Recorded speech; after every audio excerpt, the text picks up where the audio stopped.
Nakakatuwa. Tingnan mo, gumawa ako ng inumin ng aking amo, ni Madam Jo.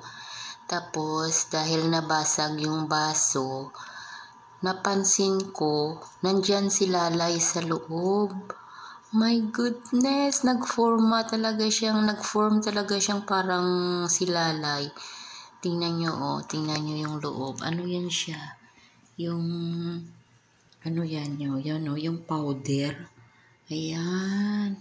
Kasi pang diet ito ng amo ko. Kaso nabasag ko siya. Basag.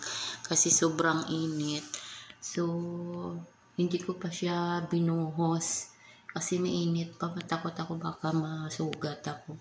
Kaya lang, napansin ko siya. Nandiyan si Lalay. Nakakatuwa naman tong gasong to. Nandiyan talaga si Lalay.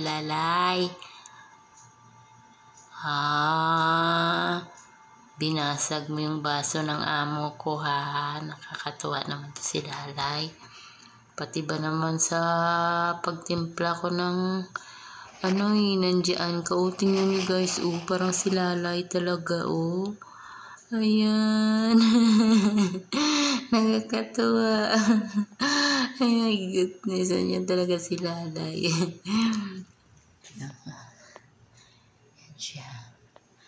Yan siya. Para hindi masabing Ayan siya. Yan.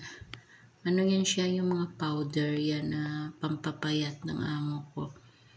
Yan. Hindi ko talaga akalain na mag-form siya. Diba? Parang si Lalay. Hindi yan hindi yan edited. Talagang lang siya.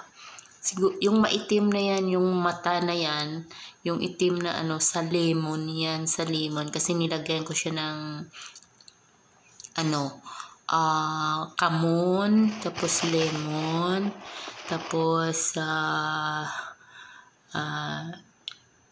luya. Ayan. Tingnan nyo guys, parang may kukak pa. Yan. Ayan.